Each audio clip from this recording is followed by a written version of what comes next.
లేని ఇక్కడ తీసుకొచ్చారు. ఇక్కడ ఉంది పశువులు గడ్డి తప్ప. ఇక్కడ మనుషులు కూడా పశువులేనే. మేడం పల్లెటూళ్ళు అంటే చాలా ఇష్టం. గుడ్. అలాంటప్పుడు ఏదైనా పల్లెటూరు బయట చూసి పెళ్లి చేసుకోపోయారా? ఇప్పుడప్పుడే నా పెళ్లికి ఏం తొందర వచ్చింది.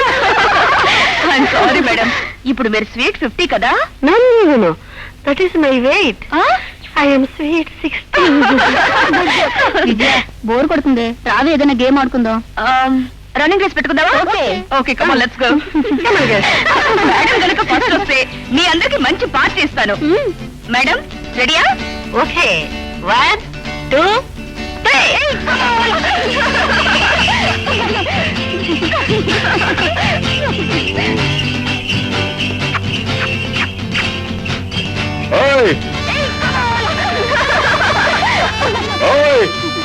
పిల్లపిల్లలారా, ఏంటది వాళ్ళు కొవ్వెక్కిందా?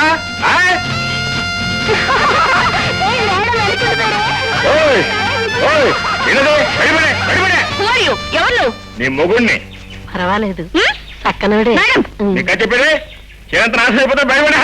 నీ పొలం ఇక్కడ ఏమైనా పేరు రాసుందా? ఇక్కడ రాసలేదు కానీ నీకు మాత్రమే వాళ్ళ నా చేతిలో రాసింది. అరే కంకులో నాశనం అయిపోతారు, బయటపడే. Why should we go out? Out get అని అవుట్ పిలుస్తా. బయట పోవంతే, బయట పో. ఇదిగో మీద మీదకి వచ్చి నాకు కరెక్ట్ తెలుసు. నాకు గరంట తెలుసు, జాగ్రత్త అనుకున్నావు. మేడం నాకు తెలుసు. అవును, అదే చూస్తుంటే మీ అందరూ ఫైటింగ్స్ కానీ సింగింగ్స్ డాన్సింగ్స్ తెలివా? మా విజయ్కి Kuchipudi, Bharatanatyam, Kathakali, snake and snake అన్ని తెలుసు. కూడా తెలుసా? మరి దురదక్ తెలుసా? దుర్దాక్? వాట్ ఇస్ దుర్దాక్ మేడం?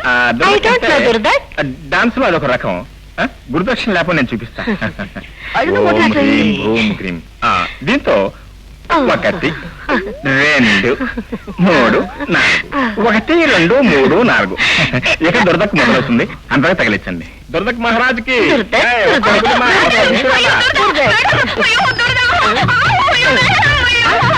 బాగా సమ్ముకుందా?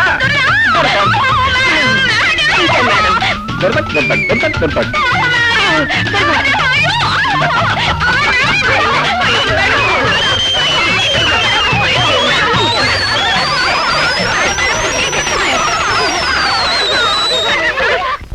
అమ్మా అన్నపూర్ణమ్మా, రండి పంతులు గారు, కూర్చోండి. కూసుంటానికి ఏం గాని నువ్వు ఎంత మగపిల్లాడి తల్లివైనా మరీ అంత ధీమా పనికిరాదమ్మా. మీ అబ్బాయి రాజా లాంటి వాడిని పొంగిపోవడమే తప్ప పెళ్లి చేయవా ఏమిటి? అబ్బాయి గుణం చూసి చక్కనోడని ఆడపిల్లల తండ్రులు అనేక మంది ఎగబడుతున్నారు. రోజు 1,00,000 సంబంధాలు వస్తున్నాయి. అందులో మంచి సంబంధం ఒకటి చూసుకుని ఖాయం చేసుకుంటే. బయట సంబంధం చేసుకోవాల్సిన అవసరం మావాడికే ఉందండి. నిక్షేపంగా నా మేనవాళ్ళు ఉంటేను. అంటే కోదండరామయ్య కూతురే? మరి వాళ్ళ ఆస్తి అంతస్తు? బంధుత్వం ప్రధానం గాని ఆస్తి అంతస్తులదేముంది? ఎవరు కాదన్నా చేసుకునే హక్కు మాకుంది. పైగా మొన్న మా అన్నయ్య వచ్చినప్పుడు కూడా మన 2 కుటుంబాలు ఒకటి కావాలమ్మా అన్నాడు. మీ అన్నయ్య అన్నాడు, సరే అనుకోండి. మరి మీ వదిన? ఇప్పుడు మా వదిన చాలా మారిపోయిందట్లేండి. రేపు దశమి శుక్రవారం, మంచి రోజు కదా, అందుకని సంబంధం ఖాయం చేసుకోవడానికి పసుపు కుంకాలు తీసుకెళ్తున్నాను. వదినా? ఎవరు? నేనే వదినా, అన్నపూర్ణని. ఓహో, నా ముద్దుల ఆడపడుచు గారా? ఏమిటి ఇలా వచ్చారు? ఏమిటి హడావుడి? మీ ఊళ్ళో ఏమన్నా తిన్నాడా? తీర్థమా? అదేం కాదు వదినా, మీతో పని ఉండే వచ్చాను. మా అన్నయ్య ఎక్కడా? ఆయనతో నీకే పని? పసుపు కుంకుమ కోసం 25 ఏళ్ల నాడు కన్నవాడితో తెగతప్పులు చేసుకు వెళ్ళిపోయింది దానివి. ఇప్పుడు మేము కావాల్సి వచ్చామా? ఆనాడు నా పెళ్లి 2 కుటుంబాలని విడతీసింది. ఈనాడు మరో పెళ్లి మన 2 కుటుంబాలని ఏకం చేస్తుందనే ఆశతో వచ్చాను. ఏమిటి నువ్వు అనేది? మొన్న జాతరలో నా తలకు దెబ్బ తగిలితే చూసి రమ్మని పంపావని అన్నయ్యే చెప్పాడు. ఏమిటి? మీ అన్నయ్య మీ ఇంటికి వచ్చి పరామర్శించారా? నేను పంపించానని చెప్పారా? అవునదినా, కాలం గడిచి పాత కష్టాలు మర్చిపోయి ఈ ఆడపడుచు మీద సానుభూతి చూపావని ఆ రోజే పొంగిపోయాను. ఎంతైనా ఆడపిల్లకు పుట్టింటి మీద మమకారం పోదు. అందుకే మగపిల్లాడికి తల్లినయ్యుండు కూడా అన్న కూతుర్నే కోడలుగా చేసుకోవాలని వచ్చాను. పెద్ద ఆశతోనే వచ్చావు. ఆ మతిలేని మనిషి నా కళ్ళు గప్పి నీతో ఏదో 4 ఇచ్చపు కబుర్లు చెప్తే అది నమ్మి వియ్యపురాలన్న హోదాతో పసుపు కుంకుమలతో వచ్చావన్నమాట. సభాష్, మీ బతుకులు ఇంకా బురదగుంటలో ఉన్నా ఆశలు ఆకాశంలోనే ఉన్నాయి. ఎవరా నీకు వదిన? ఒక్క పూట గతి లేని వాడిని చేసుకుపోయినప్పుడే నీకు మాకు సంబంధం తెగిపోయింది. ఆ గతి లేని వాడికి పుట్టిన మరో మతి లేని వాడికి మా బిడ్డనిచ్చి చేయాల్సినంత కర్మ నాకే పట్టలేదు. అన్నయ్య మాట వచ్చినందుకు బాగా బుద్ధి చెప్పావు. మనిషికి కావలసింది ఆస్తులు అంతస్తులు కాదు, ఆత్మీయత, అభిమానం. నువ్వనుకున్నట్టు నా కొడుకు గతిలేని వాడేం కాదు. ఏ చదువుకి తీసిపోని గుణం, ఏ మనిషితోనైనా ధీటుగా నిలబడగలిగే సంస్కారం ఉన్నవాడు వాడు. ఆ అటువంటి రాకుమారుడికి నా కూతుర్ని అడగడానికి ఎందుకు వచ్చావు? వదినా, ఇప్పటికైనా జరిగినవన్నీ మర్చిపోయి నువ్వు పెద్ద మనసు చేసుకుని ఈ పెళ్లికి అంగీకరిస్తే అటేడు తరాలు ఇటేడు తరాలు తరిస్తాయి.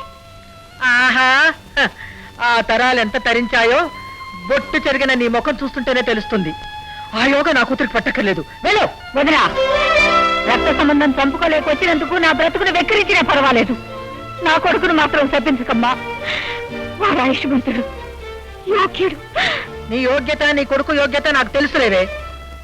నా కూతురు అష్టైశ్వర్యాల్లో పెరిగింది, బంగారు తూగుటిగాల్లో ఆడుకుంది. మట్టి పిసుక్కునే నీ కొడుకు నా కూతురు కాలు కొడుకు సరిపోడు. ఆఖరికి నా దగ్గర నౌకరీ చేయడానికి కూడా వారికి అర్హత లేదు. వెళ్ళు. ఓ, మీ గొప్పలు చెప్పుకోవడానికి నేనే దొరికానా? నా ఇల్లు దొరికిందా? వెళ్ళు. అలా చూస్తారా? వెళ్ళండి, అందరూ వెళ్ళండి. వెళ్ళవే. చూడు, నువ్వు కానీ నీ కొడుకు గాని ఎప్పుడూ నా గడప తొక్కడానికి వెళ్ళలేదు. ఓ,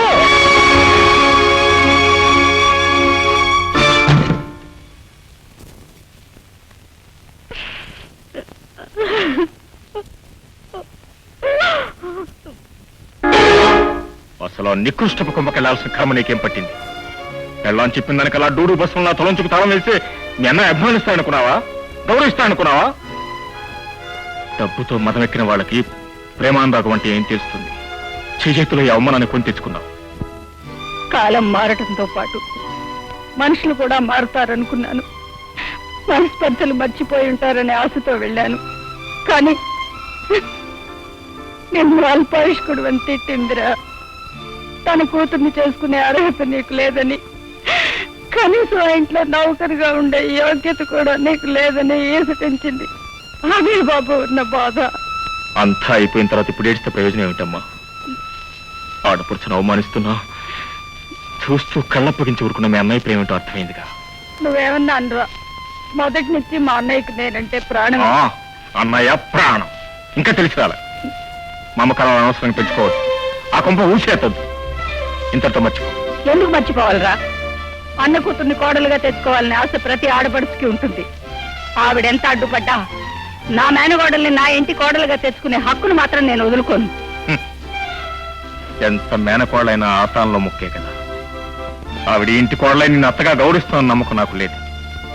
అయినా నువ్వు అంటే 1,000,000 మంది కోడలు నీకోసం సిద్ధంగా ఉన్నా. అది కాదు బాబు, నిన్ను కించపరిచిన ఆవిడ అతిశయాన్ని అణిచే తీరాలి.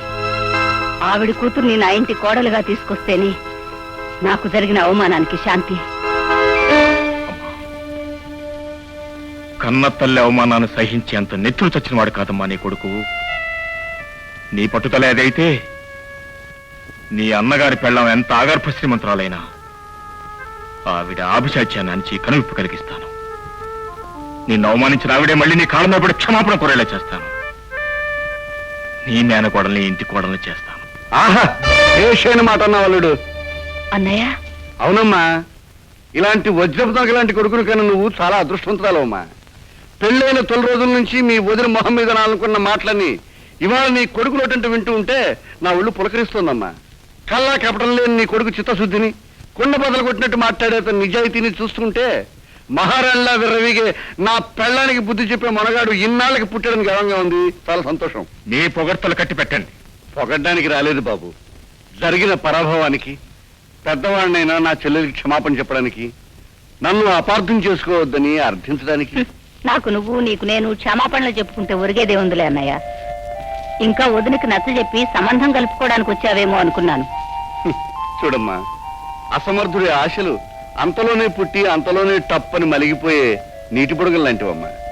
మీ వదిన్ని మనసారా కల్లోనైనా చెప్పు చుక్కొట్టడం చేతగానే అసమర్థుడిని కనీసం నా కూతురునైనా సంస్కారం వైపు సంప్రదాయం వైపు మళ్లించాలని కొండంత ఆశతో ఉన్నవాడిని. అవును బాబు, డబ్బున్న ఏ రాక్షసుడికో కట్టపెట్టాలని మీ అత్తయ్య పడ్డ ఆరాటం చూస్తూ ఉంటే నా గుండెలు పగిలిపోతున్నాయి. నిన్ను చూశాక నాకు కొండంత ధైర్యం వచ్చింది. ఏనాటికైనా ఆ తల్లి కూతుళ్ళ అహంకారాన్ని గర్వాన్ని అంచే మగాడు నువ్వు ఒక్కడే బాబు. అన్నయ్య నువ్వనేది నేననేది నువ్వు అనుకున్నది ఒకటేనమ్మా. 2 కుటుంబాలు కలవాలి నువ్వు కన్నీళ్లతో అన్నావు. నేను 25 ఏళ్లుగా కళ్ళగంటున్నాను. అల్లుడిని చూశాక నాకు ఆ నమ్మకం ఇవాళ కలిగింది. బాబు, నువ్వు మా ఇద్దరి కోరికల్ని తీర్చగలిగితే ఆనందంగా నీ కాళ్ళు కడిగి నీళ్లు నెత్తిన జల్లుకు మరీ కన్యాదానం చేస్తాను బాబు. అన్నయ్య ఆ నువ్వేం కంగారు పడకమ్మా. కోడల్ని ఇప్పటి నుంచి గృహప్రవేశం చేయడానికి సన్నాహాలు చేసుకుంటూ ఉండు. ఏం చేయాలో అల్లుడు నేను ఆలోచిస్తాం. రంగనా, ఒరేయ్ రంగనా. ఇంకా ఎక్కడ రంగన్నా? ఏమండి ఏమైంది? నిన్న రాత్రి దాకా బాగానే ఉన్నాడు. ఉన్నట్టుండి వాంతులు ప్రారంభమయ్యాయి. ఆ తర్వాత ఎగఊపిరి నిన్ను చూపులు పడిపోయాయి. కాకపోతే ప్రాణానికి ఏం భయం లేదు. అయ్యో, నేను ఇప్పుడు మహిళా మండలి మీటింగ్ కి వెళ్ళాలి. దానిదే ఉందే, నువ్వు కూర్చొని నేను తీసుకెళ్తాను. మీరా? మీతో బయలుదేరడం కంటే మానుకోవడం మేలు. ఓ నువ్వే తీసుకెళ్ళు. నేనా? నీకేమే, స్టీరింగ్ ముందు నువ్వు కూర్చున్నావంటే ఆ రోజుల్లో నరకాసుర వరకు బయలుదేరిన సత్యదేవిలాగా ఉంటావు, పరసలో ప్రభలాగా. చూడండి, నేను కార్ డ్రైవ్ చేసి చాలా రోజులైంది. ఇప్పుడు డ్రైవ్ చేస్తే కాళ్ళు చేతులు వణుకుతాయి. నువ్వంటే ఇంట్లో నౌకర్ల దగ్గర నుంచి మొగుడు దాకా వణుకుతాడు. కానీ నువ్వు వణికే శక్తి సృష్టిలో ఒకటి ఉందన్నమాట. తీరిగ్గా నేను కొబ్బరిగా కొట్టుకుంటాను కానీ నువ్వు బయలుదేరు, జాతీయ తరిగిన అందుకుంటావు. హ్మ్?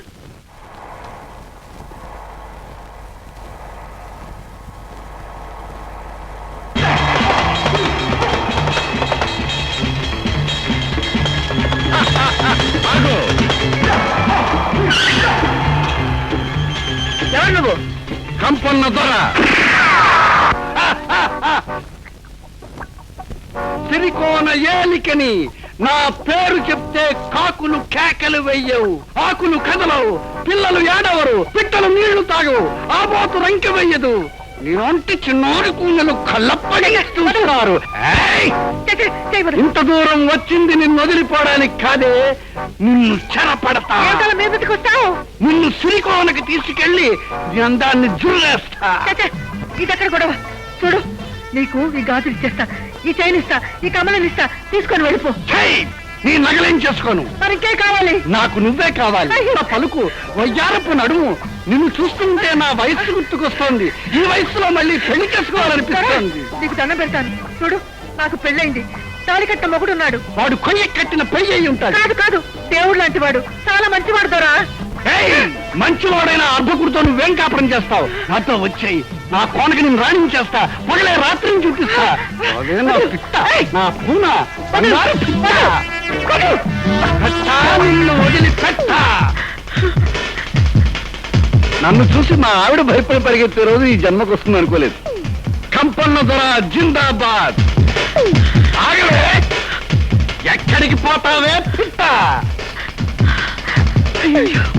పెట్టా, నిన్ను పట్టందే వదిలిపెట్ట.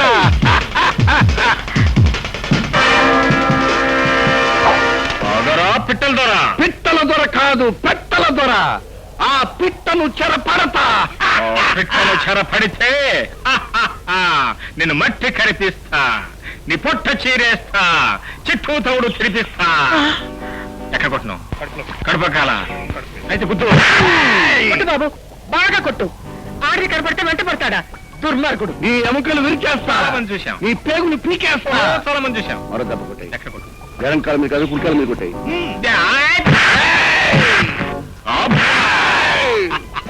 తర్వాత పాట నీది, బెస్ట్ ఆఫ్ లక్. మరి అది ఇంకా మాట్లాడుకు. రా రా, అమ్మో, ఇదే మన ఇల్లు. ఇది ఇల్లా లంక? రా బాబు రా. వస్తా వస్తా. అమ్మో, మాలా వీలు కట్టినారు. ఇది కట్టడానికి ఒళ్ళు గుల్లైపోయి ఉండాలనే. నాయనో, ఇది ఇల్లా వల్ల కాడ. కూర్చో బాబు.